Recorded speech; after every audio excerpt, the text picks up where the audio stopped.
ನೀವಿನ್ನು ನಿಮ್ಮ ಡೈಮಂಡ್ ಕನ್ನಡ ಟಿವಿಗೆ ಸಬ್ಸ್ಕ್ರೈಬ್ ಆಗಿಲ್ಲವೇ? ಹಾಗಿದ್ದರೆ ಸಬ್ಸ್ಕ್ರೈಬ್ ಬಟನ್ ಮೇಲೆ ಕ್ಲಿಕ್ ಮಾಡಿ ಹಾಗೂ ನಮ್ಮ ಹೊಸ ವಿಡಿಯೋಸ್ ಅಪ್ಲೋಡ್ಗೋಸ್ಕರ ಪಕ್ಕದಲ್ಲಿ ಕಾಣುವ ಬೆಲ್ ಬಟನ್ ಮೇಲೆ ಕ್ಲಿಕ್ ಮಾಡಿ. ನಮ್ಮ ಎಲ್ಲ ವಿಡಿಯೋಸ್ಗಳನ್ನು ಲೈಕ್ ಮಾಡಿ, ಶೇರ್ ಮಾಡಿ ಹಾಗೂ ಕಮೆಂಟ್ ಮಾಡಿ.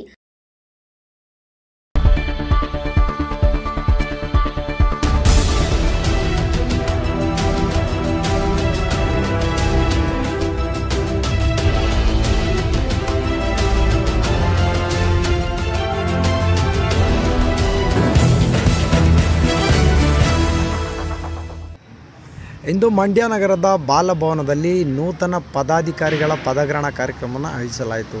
ಸಮೃದ್ಧಿ ಲಯನ್ಸ್ ಕ್ಲಬ್ರವರ ವತಿಯಿಂದ ನಡೆದಂಥ ಈ ಒಂದು ಕಾರ್ಯಕ್ರಮದಲ್ಲಿ ನೂತನ ಅಧ್ಯಕ್ಷರಾಗಿ ಶ್ರೀಮತಿ ಪ್ರಮೀಳಾರವರು ಆಯ್ಕೆಯಾದರು. ಕಾರ್ಯದರ್ಶಿಯಾಗಿ ಅಂಬುಜರವರು ಆಯ್ಕೆಯಾದರು. ಸಮೃದ್ಧಿ ಲಯನ್ಸ್ನ ನೂತನ ಪದಾಧಿಕಾರಿಗಳ ಪದಗ್ರಹಣ ಕಾರ್ಯಕ್ರಮದಲ್ಲಿ ಶ್ರೀಮತಿ ಪವಿತ್ರರವರು, ಪ್ರೀತಿರವರು, ಶಿವರಂಜನಿರವರು, ಶ್ರೀಮತಿ ಸುಧಾಮಣಿರವರು ಹಾಗೂ ಈ ಕಾರ್ಯಕ್ರಮ ನೇತೃತ್ವವನ್ನು ಶ್ರೀಮತಿ ಮೀನಾ ಪಾಟೀಲ್ರವರ ನೇತೃತ್ವವನ್ನು ಸಹ ಕಾರ್ಯಕ್ರಮವನ್ನು ಆಯೋಜಿಸಿದರು. ಇನ್ನು ಮಾಜಿ ಅಧ್ಯಕ್ಷರಾದಂಥ ಶ್ರೀಮತಿ ಮೀನಾ ಪಾಟೀಲ್ರವರು ಮಾತನಾಡಿ, ಸಮೃದ್ಧಿ ಲಯನ್ಸ್ ಕ್ಲಬ್ಬನ್ನು ಸುಮಾರು 3 ವರ್ಷಗಳಿಂದ ನಿರಂತರವಾಗಿ ಸೇವೆ ಸಲ್ಲಿಸುತ್ತಾ ಬಂದಿದ್ದೇವೆ ಎಂದು ಮಾಹಿತಿ ತಿಳಿಸಿದರು. ಇನ್ನು ಈ ಕಾರ್ಯಕ್ರಮದಲ್ಲಿ KT ಹನುಮಂತರವರು, ಅಲಯನ್ಸ್ DC ಆಗಿರುವಂತಹ ಈಚಗೆರೆ ಶಶಿಧರ್ ಅವರು ಹಾಗೂ ಇನ್ನಿತರರು ಕಾರ್ಯಕ್ರಮದಲ್ಲಿ ಭಾಗವಹಿಸಿದರು. ಶ್ರೀಮತಿ ಪವಿತ್ರರವರು ನೂತನ ಪದಾಧಿಕಾರಿಗಳ ಆಯ್ಕೆಯಾಗುವುದರಲ್ಲಿ ನೇತೃತ್ವವನ್ನು ವಹಿಸಿದರು. ಈ ಕುರಿತು ಡೈಮಂಡ್ ಕನ್ನಡ TV ವಾಹಿನಿ ನಡೆಸಿರುವಂಥ ವಿಶೇಷ ವರದಿ ಇಲ್ಲಿದೆ, ಬನ್ನಿ ವೀಕ್ಷಕ ನೋಡ್ಕೊಂಡು ಬರೋಣ. ಪದಾಧಿಕಾರಿಗಳಿಗೆ ಪದಗ್ರಹಣವನ್ನು KT ಹನುಮಂತರವರು ನೆರವೇರಿಸಿಕೊಟ್ಟರು. ಈ ಒಂದು ಕಾರ್ಯಕ್ರಮದ ಸಂಪೂರ್ಣ ಜವಾಬ್ದಾರಿಯನ್ನು ಮೈಸೂರು ಅಲಯನ್ಸ್ ಸಂಸ್ಥೆಯ ಡಾಕ್ಟರ್ ನಾಗರಾಜ್ ವೈದ್ಯರವರು ನೇತೃತ್ವ ವಹಿಸಿ ಕಾರ್ಯಕ್ರಮ ರೂಪಿಸಿ ನಡೆಸಿಕೊಡುವಂಥವರಿಗೆ 5,000 ರೂಗಳ ಪ್ರೋತ್ಸಾಹಧನ ನೀಡುವುದರ ಮುಖಾಂತರ ಕಾರ್ಯಕ್ರಮಕ್ಕೆ ಯಶಸ್ವಿಯಾಗಿ ಚಾಲನೆ ದೊರಕಿಸಲಾಯಿತು. ಈ ಕುರಿತು ಸಂಪೂರ್ಣ ವರದಿ ಇಲ್ಲಿದೆ, ಬನ್ನಿ ಪ್ರೇಕ್ಷಕ ನೋಡ್ಕೊಂಡು ಬರೋಣ. ಆ ಒಂದು ಸಂಸ್ಥೆಗೆ ನಮ್ಮ ಹನುಮಂತಣ್ಣವ್ರು ಹೇಳಿದ್ರು, ಎಷ್ಟು ಜನ ಇದ್ದು ಪರವಾಗಿಲ್ಲ ಅಂತ. ಅದಕ್ಕೆ ನನ್ನ ವಿರೋಧ ಇದೆ. ಕಾರಣ ಏನು ಅಂತ ಹೇಳಿದ್ರೆ, ಹೆಚ್ಚಿಗೆ ಶಕ್ತಿ ಕೊಡಬೇಕು ಅಂದರೆ ಹೆಚ್ಚಿಗೆ ಜನ ಇರಬೇಕು. ಹೆಚ್ಚಿಗೆ ಜನ ಇರಬೇಕು ಅಂತ ಹೇಳಿದ್ರೆ ಸದಸ್ಯರ ಸಂಖ್ಯೆ ಜಾಸ್ತಿ ಇರಬೇಕು ಇಲ್ವಾ? ಮೀನಾ ಪಾಟೀಲ್ ಅವರು ಹೇಳಿದ್ರು, ಈ ಸಾರಿ ನಾವು ಏನು ಪುರುಷ ಸದಸ್ಯರಿದ್ದಾರೆ ಅವರೆಲ್ಲ ಕೂಡ ನಾವು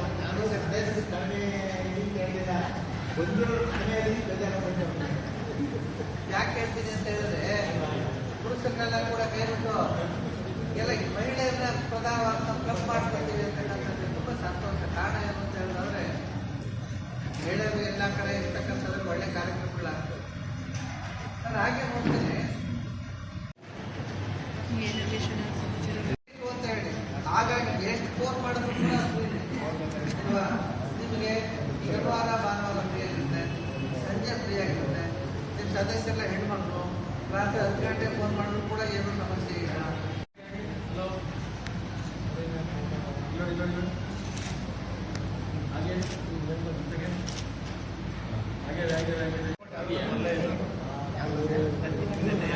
ಎರಡು ಫಂಕ್ಷನ್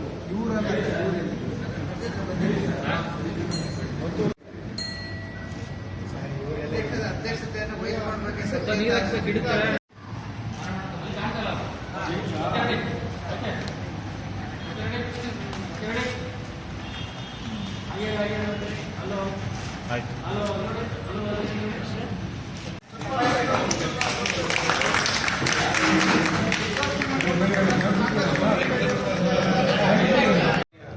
ಯಶಸ್ವಿ ಜಿಲ್ಲಾ ರಾಜ್ಯಪಾಲರು ಹಾಗೂ ಅತ್ಯುತ್ತಮ ಫೌಂಡೇಶನ್ ನಮ್ಮ ಅಂಬುಜಾಕ್ಷಿ ಅವರು ಕೂಡ ಸ್ವಾಗತ ಚೆನ್ನಾಗಿ ಮಾಡಿದ್ರು. ಶಿಲ್ಪ ಅವರು ಕೂಡ ವರದಿನ ಚೆನ್ನಾಗಿ ಕೊಟ್ಟರು. ಹಾಗೆ ಹನುಮಂತ ಅವರು ಕೂಡ ಇಂಡಕ್ಷನ್ನ ಚೆನ್ನಾಗಿ ಮಾಡಿದ್ರು. ಯಾಕಂದರೆ ಅವ್ರಿಗೆ ನಿಕಟವಾದ ಬಾಂಧವ್ಯ ಇದೆ. ನಿಮ್ಮ ನಗರದಲ್ಲಿ ನಡೆದೆ, ಮದ್ದೂರಲ್ಲಿ ನಡೆದೆ ನೋಡಿ. ಒಂದು ಈಗ ಈ ನಮ್ಮ 36 ಸಂಸ್ಥೆಗಳಿದೆ ನಮ್ಮಲ್ಲಿ. ಅದೇ 40 ವರ್ಷದಿಂದ ಸೇವೆ ಸಲ್ಲಿಸಿರುವಂಥ ರೋಟ್ರಿ ಇರ್ಬೋದು, ಲಯನ್ಸ್ ಇರ್ಬೋದು, ಅವರು ಇನ್ನೂ 30 ಟಚ್ ಮಾಡಿಲ್ಲ. ಇದು ನಮ್ಮ ಒಂದೇ ವರ್ಷದಲ್ಲಿ 36 ಸಂಸ್ಥೆ ಬಂದಿದೆ ಅಂತಂದರೆ ನಾವು ಯಾವ ಮಟ್ಟದಲ್ಲಿ ಇದಕ್ಕೆಲ್ಲ ನಾಯಕತ್ವನೇ ಕಾರಣ. ನಾವು 1 ವರ್ಷದಿಂದ ಇದನ್ನು ಯೋಚನೆ ಮಾಡ್ತಿದ್ದಾಗ ಮಂಡ್ಯಕ್ಕೆ ಒಂದು ಜಿಲ್ಲೆ ಬೇಕಂತ ಯೋಚನೆ ಮಾಡ್ತಿದ್ವಿ. ಈಗ ಜಿಲ್ಲೆ ಅಲ್ಲ, ಈಗ ಮಂಡ್ಯನೇ ಭಾರಿ ದೊಡ್ಡದಾಗಿ ಬೆಳೀತಾರೆ ಅಂತ ಇಡೀ ಕರ್ನಾಟಕ ಸಂಸ್ಥೆ ಆಗಿದೆ. ಮೆಗಾಚಾರ ಅವಾರ್ಡ್ ತಗೊಂಡಿದೆ ಅಂತಂದರೆ ನಿಜವಾಗ್ಲೂ ಒಂದು ಹೆಮ್ಮೆಯ ಸಂಗತಿ. ಇದೇ ರೀತಿ ಇದು ಬೆಳ್ಕೊಂಡು ಹೋಗಲಿ ಅಂತ ಹೇಳ್ತಾ ಸಮೃದ್ಧಿ ಕ್ಲಬ್ ಬಗ್ಗೆ ನನಗೆ ಬಹಳ ವಿಶೇಷವಾದ ಪ್ರೀತಿ. ಯಾಕೆಂದರೆ ಸಮೃದ್ಧಿ ಕ್ಲಬ್ ಮಾಡಿದ್ದು ಲಯನ್ಸಲ್ಲಿದ್ದಾಗ ನಾನು ಗವರ್ನರ್ ಆದಾಗ 2019-20 ಅದನ್ನು ಸಮೃದ್ಧಿ ಕ್ಲಬ್ ಮಾಡಿದ್ದು. ಇದೇ ನೀನಾ ಪಟೇಲ್ ಅವರ ಅಧ್ಯಕ್ಷರಾದರು. ಅವತ್ತಿಂದ ಇವತ್ತವರೆಗೂ ಕೂಡ ಇವತ್ತೊಂದು ಈ ಸರಿ ಮಾತ್ರ ನಮ್ಮ ಮಾದೇಗೌಡರು ಇನ್ಚಾರ್ಜ್ ಮಾಡಿದ್ರು. ಅವತ್ತಿಂದ ಇವತ್ತವರೆಗೂ ಕೂಡ ಅದನ್ನು ಇನ್ಚಾರ್ಜ್ ಮಾಡಿದ್ದು ನಾನೇನು ಸಮೃದ್ಧಿ ಸಂಘದ ಮಂಡ್ಯ ತಾಲೂಕು ಅಧ್ಯಕ್ಷರು ಹಾಗೂ ಜಿಲ್ಲಾಧ್ಯಕ್ಷರಾಗಿ ಎಲ್ಲ ಅಂಗನವಾಡಿ ತಾಯಂದಿರ 5,800 ಅಂಗನವಾಡಿ ಕಾರ್ಯಕರ್ತರ ಸಹಾಯಕರಿದ್ದಾರೆ ಜಿಲ್ಲೆಯಲ್ಲಿ. ಅಷ್ಟು ಜನ ತಾಯಂದಿರ ಸೇವೆಯನ್ನು ಹಾಗೂ ಹೋಗುಗಳನ್ನು ನಾನು ಈಗಾಗಲೇ ಮಾಡ್ತಾ ಬಂದಿದ್ದೀನಿ. ಜೊತೆಗೆ CITನ ಉಪಾಧ್ಯಕ್ಷರಾಗಿ ಕೂಡ ನಾನು ಕೆಲಸ ಮಾಡ್ತಾ ಇದ್ದೇನೆ. ಹಾಗೆ ನಾನು ಸಂಘಮಿತ್ರ ಕೋಆಪರೇಟಿವ್ ಸೊಸೈಟಿಯಲ್ಲಿ ಕೂಡ ಡೈರೆಕ್ಟರಾಗಿ ಅಲ್ಲೂ ಕೂಡ ಕೆಲಸ ಮಾಡ್ತಾರಂತ ನನಗೆ ಸೇವೆ ಯಾವ ರೀತಿನಾದರೂ ಸೇವೆ ಆಗಿರ್ಬೋದು. ಒಟ್ಟಿನಲ್ಲಿ ಜನಸಾಮಾನ್ಯರಿಗೆ ನಾವು ಮಾಡ್ತಕ್ಕಂಥ ಸೇವೆ ಅವರಿಗೆ ನೇರವಾಗಿ ಮುಟ್ಟಬೇಕು, ಉಪಯೋಗ ಆಗಬೇಕು. ಈಗ ಕೆಲವು ಸೇವೆಗಳನ್ನು ನಮ್ಮ ಹನುಮಂತನವರು ಹೇಳಿದ್ರು ಯಾವ ರೀತಿ ಸೇವೆಗಳನ್ನು ಮಾಡಬೇಕು ಅಂತ. ನಮಗೆ ಕ್ಯಾನ್ಸರ್ ಬಗ್ಗೆ ತುಂಬ ದೊಡ್ಡ ಒಂದು ಕಾರ್ಯಕ್ರಮ ಅದನ್ನು ಮಾಡಲೇಬೇಕು ಅಂತಿದ್ದಾರೆ. ಈ ಒಂದು ಸಂದರ್ಭದಲ್ಲಿ ನಾನು ಕ್ಯಾನ್ಸರ್ ಬಗ್ಗೆ ನಮ್ಮ ಅಂಗನವಾಡಿ ತಾಯಂದಿರಿಗೆ ಇದೇ ಇದರಲ್ಲಿ ನಾನು 100 ಜನ ಸೇರಿಸಿ ಕ್ಯಾನ್ಸರ್ ಅವೇರ್ನೆಸ್ ಕಾರ್ಯಕ್ರಮನ ಒಬ್ಬ ಡಾಕ್ಟರ್ನ ಇದು ಮಾಡಿ ತಾಯಂದಿರಿಗೆ ನಾನು ಖಂಡಿತವಾಗ್ಲೂ ಒಂದು ಅವ್ರಿಗೆ ಅವೇರ್ನೆಸ್ ಕೊಡಬೇಕು ಅಂತಿದ್ದೀನಿ. ಖಂಡಿತವಾಗ್ಲೂ ಆ ಕೆಲಸ ನಾನು ಸದ್ಯದಲ್ಲೇ ಅದನ್ನು ಮಾಡ್ತೀನಿ. ಯಾಕಂತಂದರೆ ನಮ್ಮ ಅಂಗನವಾಡಿ ತಾಯಂದಿರಿಗೆ ಸುಮಾರು ಜನ ಕ್ಯಾನ್ಸರ್ ಬಂದು ಹಲವು ಕಾರ್ಯಕರ್ತರು ತೀರೋಗ್ಬಿಟ್ಟು ಅದರಲ್ಲಿ ಉಳ್ಕೊಂಡಿರೋ ಕೆಲವು ಜನ, ಅದರಲ್ಲಿ ನಾನು ಒಬ್ಳು. ನಾನು ಇವತ್ತು ಎಲ್ರಿಗೂ ನನಗೇನೋ ಪ್ರಾಬ್ಲಮ್ ಆಗಿಲ್ಲ. ನನಗೆ ಸ್ಟಿಚ್ಚು ಓಪನ್ ಆಗಿಬಿಟ್ಟು ನನಗೆ ಸ್ವಲ್ಪ ಸಮಸ್ಯೆ ಆಗಿಬಿಟ್ಟು ಫುಲ್ 21 ಇಂಚು ಓಪನ್ ಆಗಿಬಿಟ್ಟು ಅದು 1 ತಿಂಗಳ ಮೇಲೆ 10 ದಿವಸ ನಾನು ಆಸ್ಪತ್ರೆಯಲ್ಲೇ ಅಡ್ಮಿಟ್ ಆಗಿ ಅದನ್ನು ಸ್ಟಿಚ್ ಮಾಡಿದ್ರು. ಅದು ನನಗೆ ತುಂಬ ತೊಂದರೆ ಆಯಿತು. ಜೊತೆಗೆ ಕೀಮೋ ಕೊಡಿಸಿದ್ರು. ಕೀಮೋ ನನಗೆ ಬೇಕಾಗಿಲ್ಲ ಅಂತ ಹೇಳಿದ್ರು ಕೀಮೋ ತೊಗೊಂಡೆ. 6 ಕೀಮೋದಲ್ಲಿ ಒಂದೊಂದು ಕೀಮೋದಲ್ಲೂ ನಾನು ಪುನರ್ಜನ್ಮ ಯಾಕಂದ್ರೆ ಅದು ನನಗೆ ಗೊತ್ತಿದೆ. ಯಾರು ಕೂಡ ಅವಾಗ ನನಗೆ ನಮ್ಮ ಮನೆಯಲ್ಲಿ ಯಾರೂ ಇಲ್ಲ, ಸಮಸ್ಯೆ ನೋಡ್ಕೊಳ್ಳೋರಿಲ್ಲ. ಮಗನ ಮದುವೆ ಫಿಕ್ಸ್ ಆಗಿದೆ, ಯಾರು ಕೂಡ ನನಗೆ ಸಮಾಧಾನ ಹೇಳೋರಿಲ್ಲ. ಮಗನ ಕೆಲಸ ಮಾಡೋರಿಲ್ಲ. ಎಂಥ ಸ್ಥಿತಿಲಿದೆ ಅಂದರೆ ಆ ಸ್ಥಿತಿ ಯಾರಿಗೂ ಕೂಡ ಬರಬಾರ್ದು. ಅದನ್ನೆಲ್ಲ ನೀವು ನಂಬಲ್ಲ. ನಾನು ಬರೀ ಸಮಾಜ ಸೇವೆಗೆ ಅಲ್ಲ, ನಾನು ಒಂದು ಉತ್ತಮ ಕಲಾವಿದೆ ಕೂಡ. ನಾನು ಕಲಾವಿದೆ ಅಂತ ಅಂದರೆ ಎಲ್ಲ ಥರದಲ್ಲೂ ನಾನು ಮಿಮಿಕ್ರಿ ಆಗಿರ್ಬೋದು, ಏಕಪಾತ್ರ ಅಭಿನಯ ಆಗಿರ್ಬೋದು, ಸಂಗೀತ ಇರ್ಬೋದು, ಹಾಡುಗಾರಿಕೆ ಆಗಿರ್ಬೋದು, ಸಾಮಾಜಿಕ ನಾಟಕ ಆಗಿರ್ಬೋದು, ಪೌರಾಣಿಕ ನಾಟಕ ಆಗಿರ್ಬೋದು. ನಾನು ಹಲವು ಬಹುಮುಖ ಪ್ರತಿಭೆ ಅಂತ ಹೇಳಿದ್ರೆ ಖಂಡಿತ ತಪ್ಪಾಗಲಾರದು. ನಾನು ಎಲ್ಲದರಲ್ಲೂ ಕೂಡ ಮುಂದಿದ್ದೇನೆ. ಈಗಾಗಲೇ ನನಗೆ ತಾಲೂಕಿನಲ್ಲಿ, ಜಿಲ್ಲಾ ಮಟ್ಟದಲ್ಲಿ, ರಾಜ್ಯ ಮಟ್ಟದಲ್ಲಿ, ರಾಷ್ಟ್ರ ಮಟ್ಟದಲ್ಲೂ ಕೂಡ ನನಗೆ ಕಲೆಗೆ ಪ್ರಶಸ್ತಿ ಸಿಕ್ಕಿದೆ. ಇಂಥ ಒಂದು ಪ್ರಶಸ್ತಿ ಇದ್ದು ನಾನು ಯಾವ ರೀತಿ ಗುಣಪಡಿಸ್ಕೊಂಡೆ ಅಂತಂದರೆ, ನಾನು ರಾತ್ರಿ ಆದರೂ ಕೂಡ ನನಗೆ ಕಲೆನಲ್ಲಿ ತುಂಬ ಆಸಕ್ತಿ. ನಾಟಕದ ಪುಸ್ತಕ ತಗೊಂಡು ಹೊಸ ಹೊಸ ಪಾತ್ರಗಳನ್ನ ನಾನು ಕಲಿಯೋದು ರಾತ್ರಿ ಹೊತ್ತು. ನಿದ್ರೆ ಬರಲ್ಲ ಕೀಮೋ ತಗೊಂಡಾಗ. ಹೊಸ ಹೊಸ ಪಾತ್ರಗಳನ್ನ ಕಲಿತಾ ಇದ್ದೆ. ನಾನು ಯಾವ ರೀತಿ ನಾನು ತಗೊಂಡೆ ಅಂತಂದರೆ ಆ ಥರ ಸಮಸ್ಯೆ ಎಲ್ಲ ಆಗಿದೆ. ನಾನು ಹೊರಬರಬೇಕಾದ್ರೆ ನನಗೆ ಯಾರೂ ಕೂಡ ಇದು ಮಾಡಲಿಲ್ಲ. ನನಗೆ ಯಾರು ಅವೇರ್ನೆಸ್ ಕಾರ್ಯಕ್ರಮ ಕೊಡಲಿಲ್ಲ. ಯಾರು ನನಗೆ ಧೈರ್ಯವನ್ನು ಹೇಳಲಿಲ್ಲ. ಎಲ್ಲರೂ ಕೂಡ ಏನು ಮಾಡ್ತಾರೆ ಕ್ಯಾನ್ಸರ್ ಅಂದರೆ ಭಯದಿಂದ ನೋಡ್ತಾರೆ. ಅದು ಖಂಡಿತ ಭಯದಿಂದ ನೋಡುವಂಥದ್ದಲ್ಲ. ಅವ್ರಿಗೆ ಸ್ಥೈರ್ಯ ಇರಬೇಕು, ಜೊತೆಗೆ ಆತ್ಮವಿಶ್ವಾಸ ಇರಬೇಕು.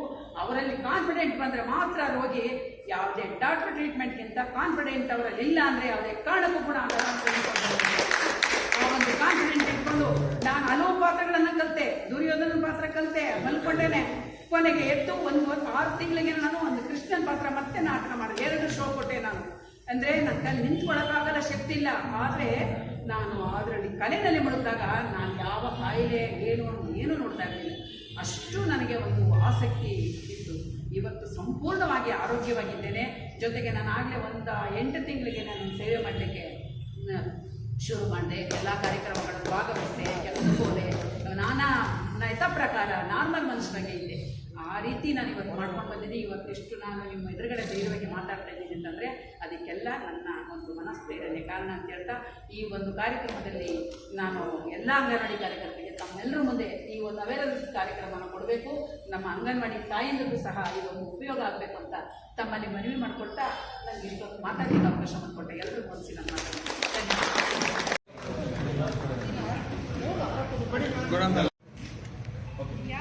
ನಾನು ಅಲೈ ನಾಗರಾಜ್ ಬೈರಿ ಅಂತೇಳಿ association of Lions clubs international ಅಂತಾರಾಷ್ಟ್ರೀಯ ನಿರ್ದೇಶಕನಾಗಿ ನಾನು ಸೇವೆ ಸಲ್ಲಿಸ್ತಾ ಇದ್ದೀನಿ.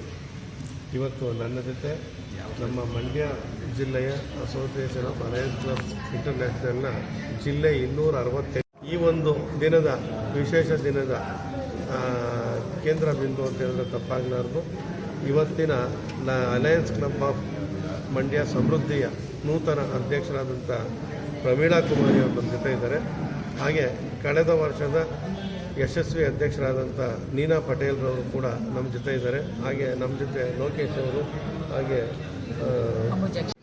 ನಮ್ಮ ಕಳೆದ ವರ್ಷ ಪ್ರಾರಂಭವಾದಂಥ ಅಸೋಸಿಯೇಷನ್ ಆಫ್ ಅಲಯನ್ಸ್ ಕ್ಲಬ್ ಸಮೃದ್ಧಿ ಈ ಒಂದು ಸಂಸ್ಥೆಯ ನೂತನ ತಂಡದ ಪದಗ್ರಹಣ ಅಂದರೆ ಇನ್ಸ್ಟಾಲೇಷನ್ ಅಂತ ಹೇಳ್ತೀವಿ. ಪ್ರತಿ ವರ್ಷ ಕೂಡ ನಮ್ಮಲ್ಲಿ ತಂಡಗಳು ಚೇಂಜ್ ಆಗ್ತಾ ಇರಬೇಕಾಗುತ್ತೆ. ಅದೇ ರೀತಿ ಈ ವರ್ಷವೂ ಕೂಡ ಇಲ್ಲಿಯ ಒಂದು ಸಂಸ್ಥೆಯ ತಂಡ ಬದಲಾವಣೆಯಾಗಿ ಈ ವರ್ಷ ಕಳೆದ ವರ್ಷ ಇದ್ದಂಥ ನೀನಾ ಪಟೇಲ್ ಅವರ ತಂಡದಿಂದ ಈ ವರ್ಷ ಪ್ರಮೀಳಾ ಕುಮಾರಿ ಅವರ ತಂಡವು ಅಧಿಕಾರನ ಹಸ್ತಾಂತರಿಸಿಕೊಂಡಿದೆ.